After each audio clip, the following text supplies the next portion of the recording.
Welcome to another episode of the Michael Yardney podcast, where we help property investors gain clarity in the chaos of all the messages that are out there so that they can develop the financial freedom they want. Today, I'm joined by Brett Warren, National Director of Metropole, and we're going to have a chat about what many politicians and policymakers are suggesting, that building more apartments is the magic solution to our housing affordability problems.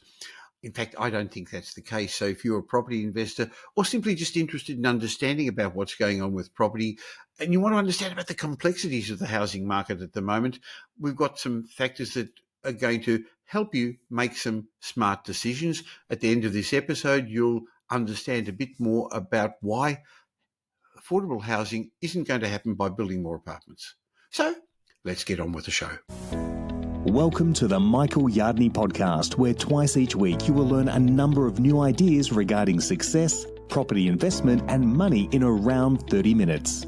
Our show is brought to you by Metropole, who specialise in helping you grow, protect and pass on your wealth through strategic property and wealth advice. Now here's your host, Michael Yardney, Australia's authority in wealth creation through property, who has been voted one of Australia's top 50 most influential thought leaders.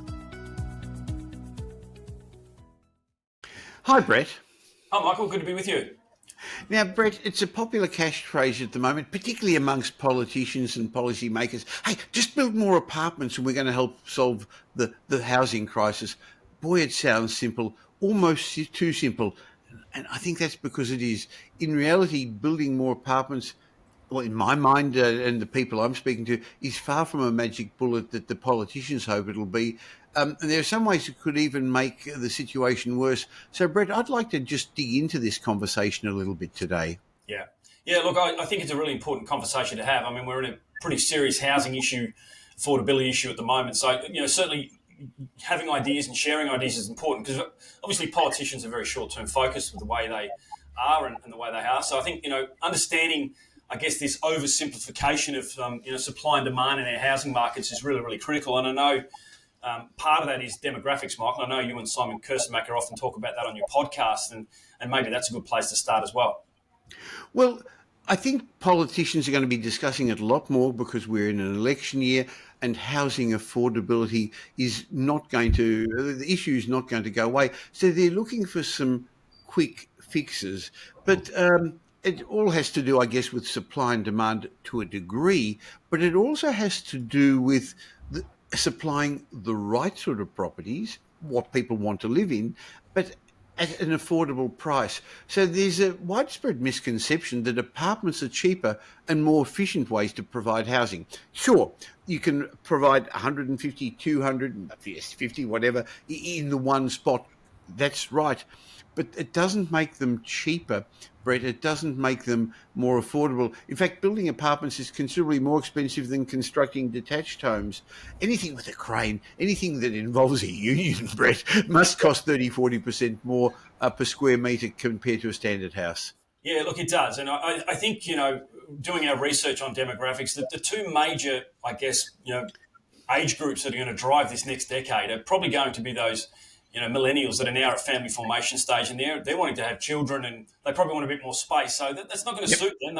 They stayed in the apartments for the last 10 years, haven't they, Michael? But now they want to move out to the suburbs and have a family. And then the next generation is the baby boomers who start to retire and downsize. And look, a certain portion may like apartments, but I generally think they want a bit of land, a bit of space, maybe a pet to keep them company and things like that as well. So the two biggest demographics, it's probably not been catering for them. And I think that's a bit of an issue.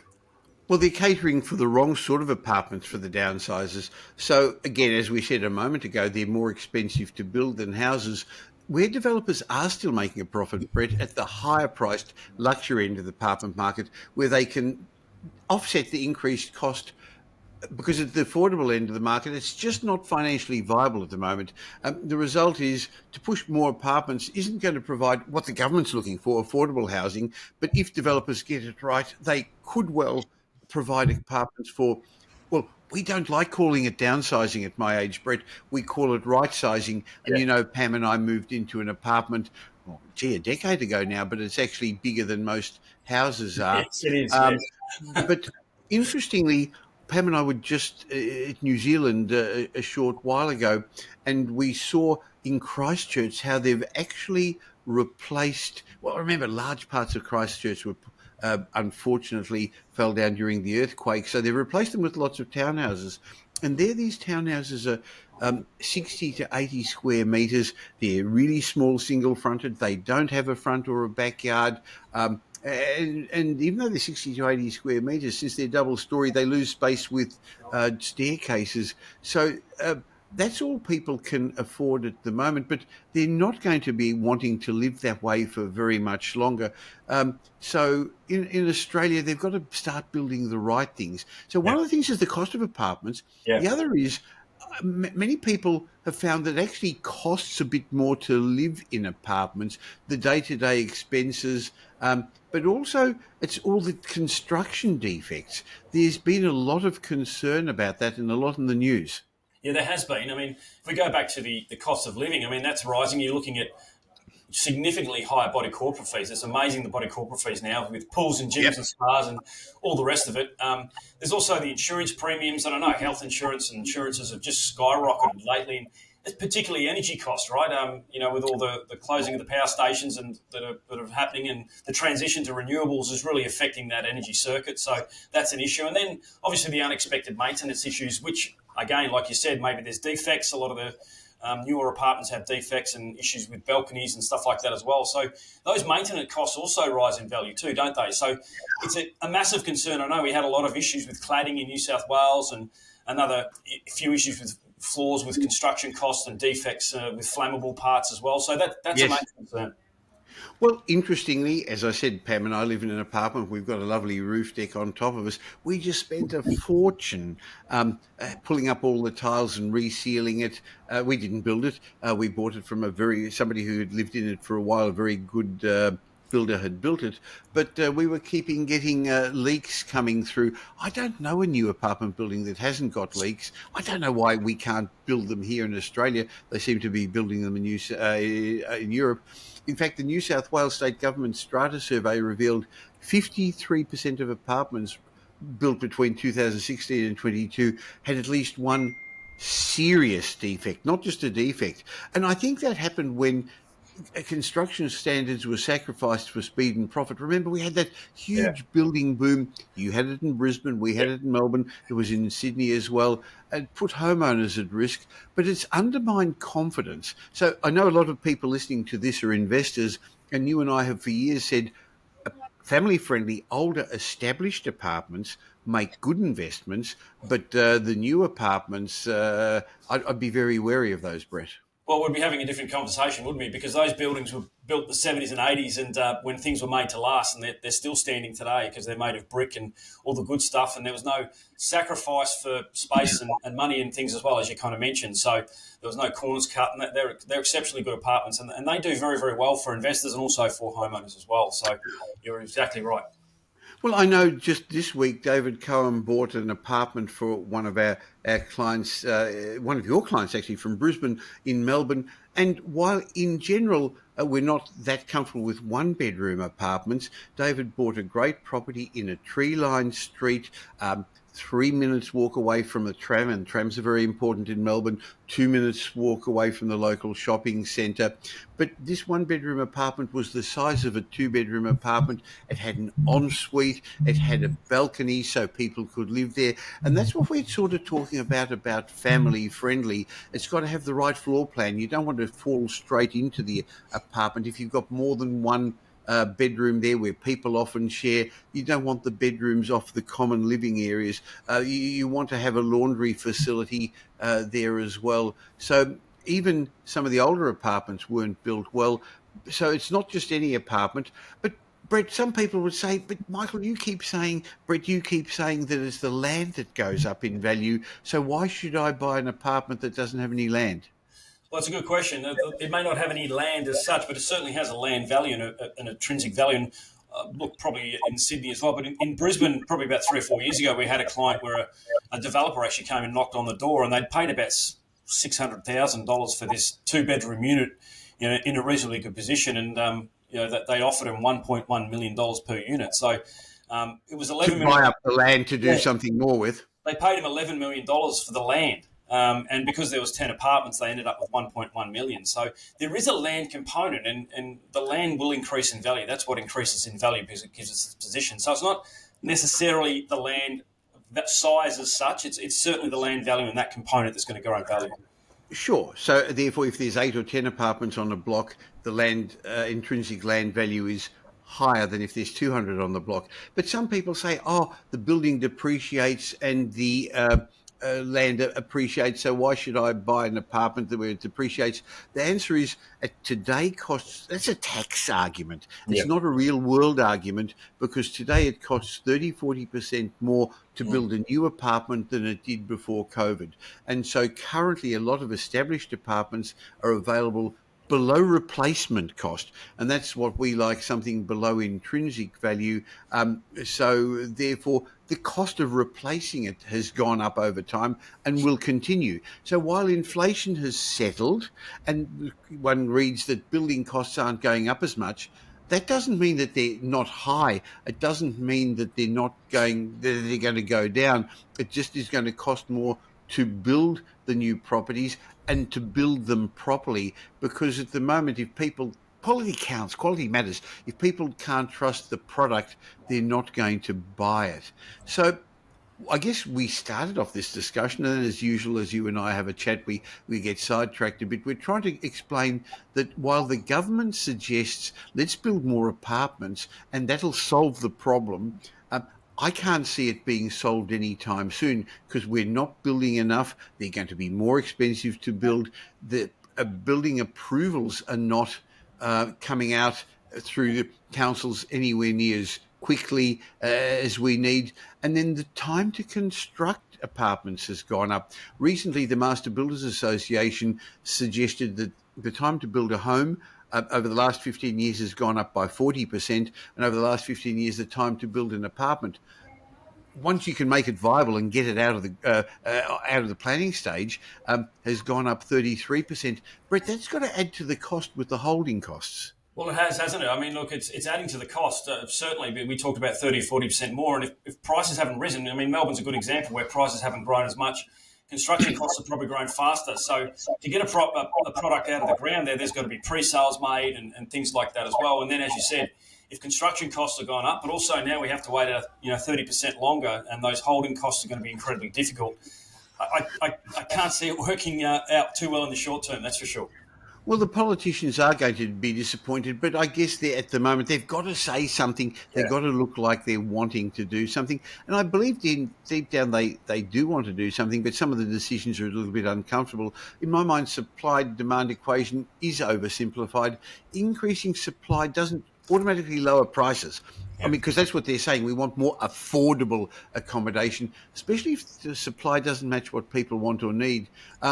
We've seen what happened in the last construction boom where we built high-density apartments, but despite that, affordability worsened, and then it wasn't what most Australians wanted. They built the last round of apartments cheaply, some without even bedroom windows, to sell to offshore investors. They're not around. I think we need to be building apartments designed for owner-occupiers looking for a home. So new apartments that are family-friendly like established ones.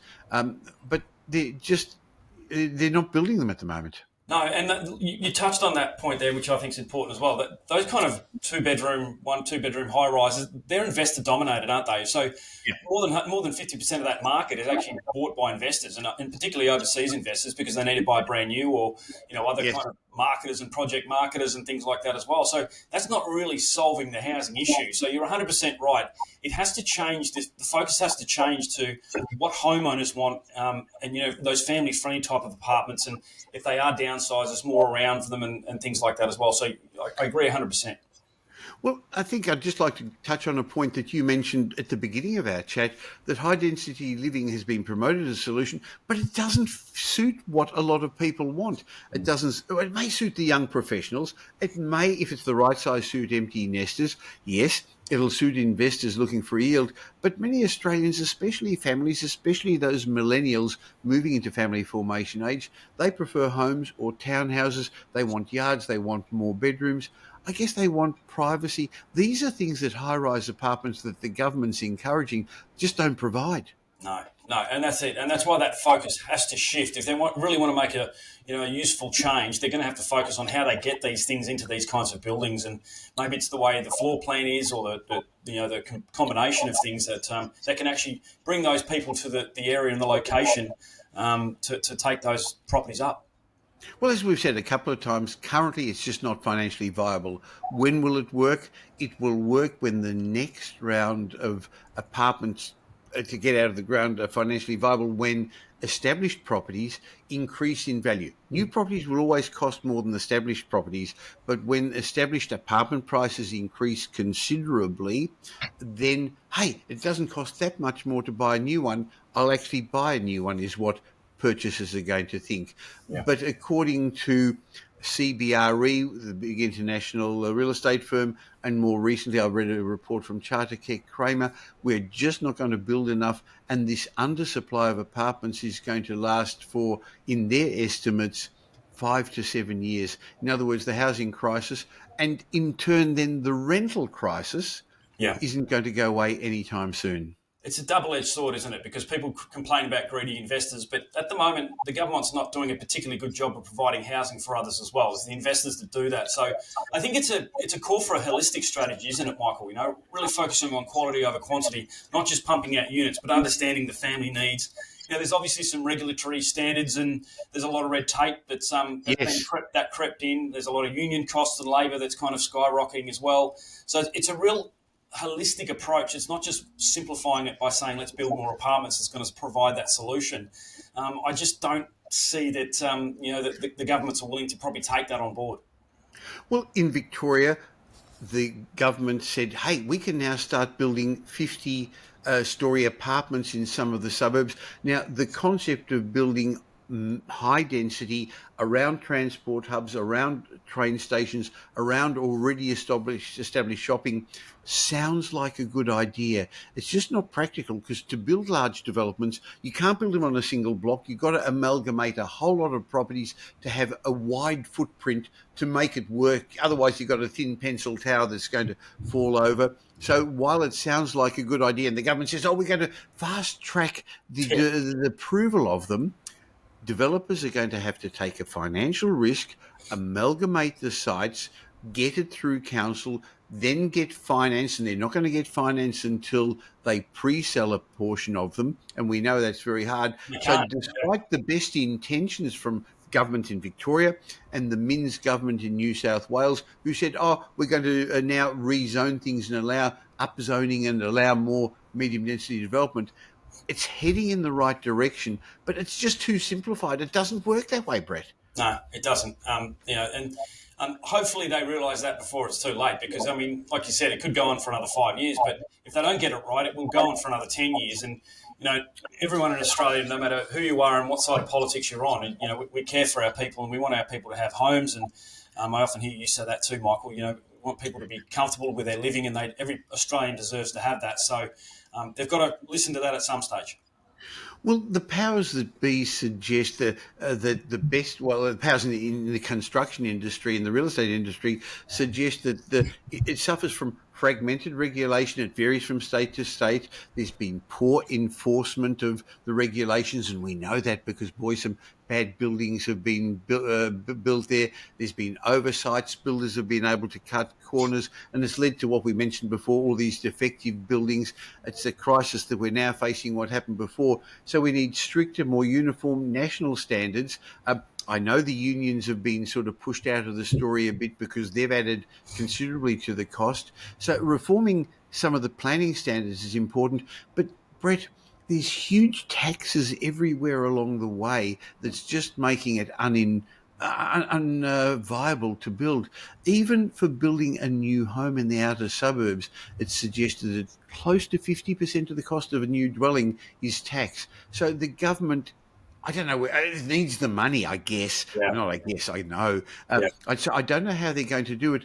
I guess if there was a simple solution, somebody would have come up with, Brett. Yeah, there's not. I think you're right, Michael. There's not a simple solution. It's probably half a dozen things that have to coincide and work together to achieve the outcome. And there's probably going to have to be a bit of sacrificing from different parties and different people.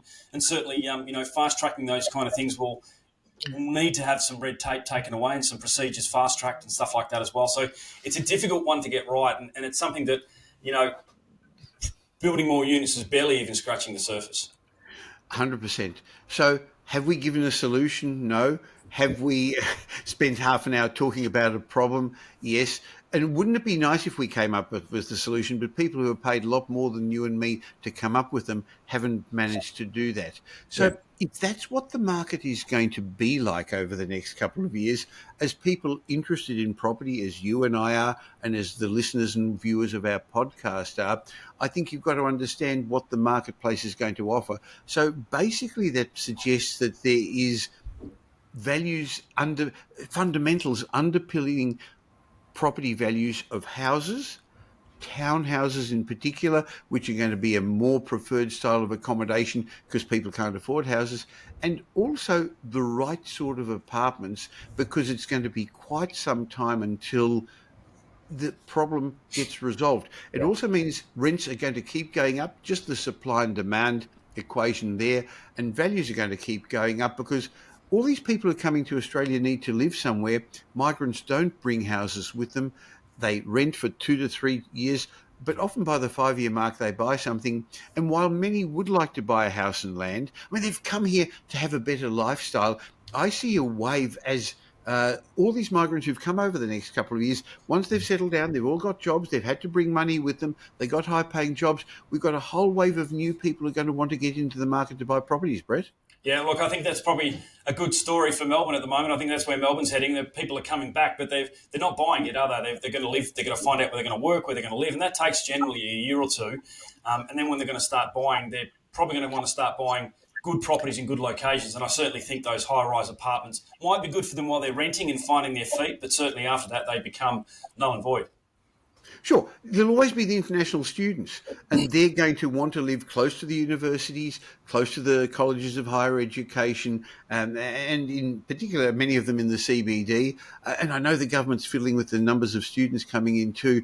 Be wary of unintended consequences, because these students are buying iPhones, they're buying televisions, they're buying their meals. Gee, the city's busy with people like that. Yeah. That's helping support our education system because they're paying the fees so that the locals don't have to as much. But I'm sure as the year goes on, as next year, 2025 moves on, we're going to have lots of talk about this by the politicians. So maybe a final message is don't get distracted by all that talk. The final message is if you're wanting to develop financial independence through property, why not have a chat with the team at Metropole? We're much more than just buyers agents. We help our clients safely grow, protect and pass on their wealth through strategic property and wealth advice.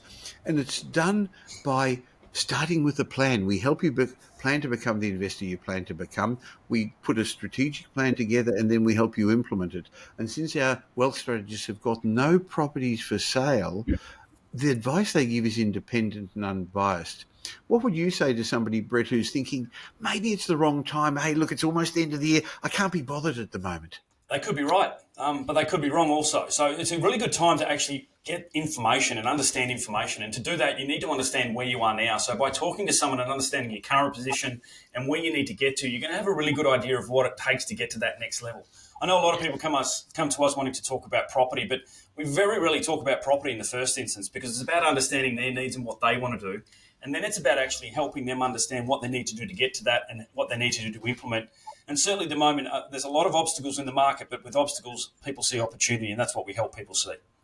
Sure. So that, I think, comes from the plans you and I have been putting together for clients for 26 years, and I've fine-tuned these strategies for over 5 decades now. So I'll leave a link in the show notes. If you want to have a chat with one of Brett's teams, one of the wealth strategists, just go to metropole.com.au, and we'd love to be part of your wealth creation journey. The initial chat is obligation-free, and when you fill out the form there, you actually get a free report just for filling out your details. Thanks, Brett. Look forward to catching up with you next time. Thanks, Actually, Mike. when we catch up next time, I'd like to have a chat about one of the books the book Tom Corley and I wrote, the international bestseller, Rich Habits, Poor Habits, because for the last few chats we've talked about property and fundamentals and money, but there's another big element to investment success, and that's the way you think, isn't it? That'd be great. Yeah, I really enjoyed that book, and I listen to Tom Corley a lot. So anything to talk about, that'd be great. Catch up with you next week, Brett. Thanks again. Bye. Now here's Michael's mindset message. Remember, a change in your thinking will lead to a change in your life.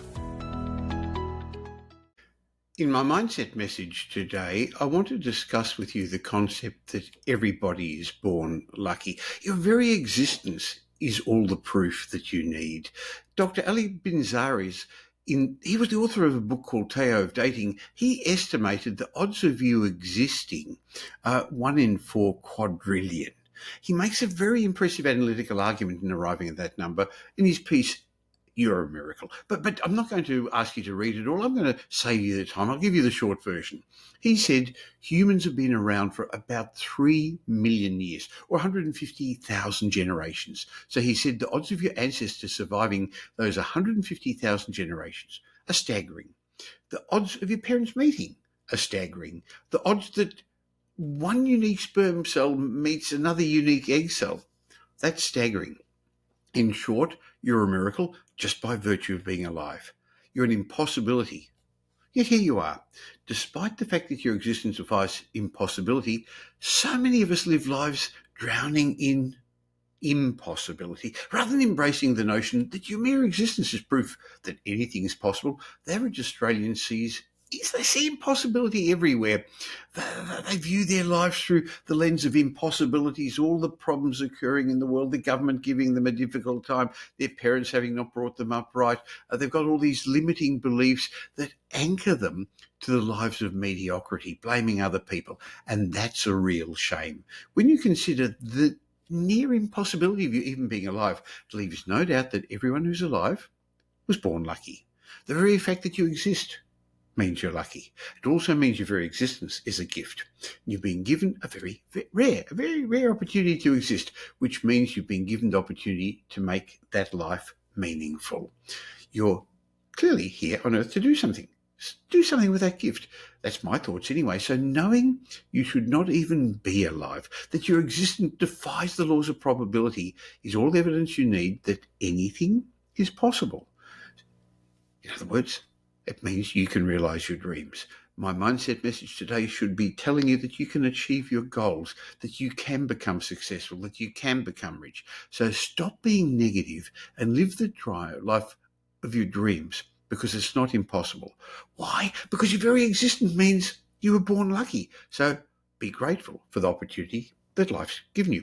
Obviously, that's a theme that comes through a lot of these mindset messages, isn't it? The importance of gratitude. So stop thinking things are impossible and start thinking, hey, I'm lucky to be alive, and therefore anything's possible. So my recommendation to you in this short message is go after your dreams, pursue your goals, never quit on them. You're here, and statistically you shouldn't be. That means all is possible because Lady Luck's on your side.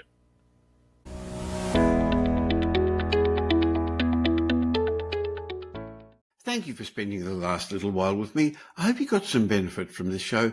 But before you move on to the next podcast you're going to listen to, let me remind you I have another show that I produce once a week with leading demographer Simon Kirstenmacher. We call that Demographics Decoded, where Simon and I unveil the trends that are going to shape your future. In my mind, this is a must-listen to podcast for anyone interested in property investment, but also for business people and entrepreneurs. So if you don't currently subscribe to Demographics Decoded, just please stop for a second and subscribe on your podcast app where you're listening to this, or on YouTube. And of course, if you don't subscribe to this show, the Michael Yardney podcast, why not click the link that says follow or subscribe wherever you're listening right now. So twice a week, you're going to get benefit from my guests and me. Oh, and I'd like to ask you a little favour, please. If you did enjoy today's show and you know somebody who would also benefit, please tell them about the Michael Yardney podcast and Demographics Decoded. There's a share button on every podcast app. On Apple Podcasts, there are 3 little buttons at the top of the player. Or just tell them about it. Just have a chat with them. Now, I hope you're going to be doing them a favour, and you're definitely going to be doing me a favour in my quest to help as many people as possible to become financially literate. And by the way, I've got a special bonus for you. As my way of saying thank you for subscribing, just go to podcastbonus.com.au. There'll be a link in the show notes, podcastbonus.com.au, where I've got a bunch of ebooks and reports. It's just my way of saying thank you for taking the time to listen. And remember, the information that we give you in this podcast is general information, not specific information about your personal circumstances, because we don't know about them. But if you do want specific information, you can always have a chat with my team at Metropole. Go to metropole.com.au. If you really want to learn more, you can always listen to the previous podcast, the many episodes we've already published. Just go back to the old episodes, which each have lessons about property investment, success, and money. Once again, thanks for listening to today's show. Thanks for listening to this episode of the Michael Yardney podcast, which was brought to you by Metropole, who help their clients grow, protect, and pass on their wealth through strategic property and wealth advice. If you like what you heard and don't already subscribe, you'll find us on iTunes or on your favourite Android app as the Michael Yardney podcast. Watch out for our next show, which comes to you twice a week, and you'll learn some new ideas about property investment, success, and money in around 30 minutes. To get more of Michael's thoughts, go across to www.propertyupdate.com.au and sign up for his daily morning briefing, and you'll hear from not only Michael but a group of leading property success and money experts. And just a reminder that the information you heard in this show today is general educational advice and not specific investment advice, as we don't know your personal circumstances. If you're looking for specific advice, why not ask the team at Metropole to help you?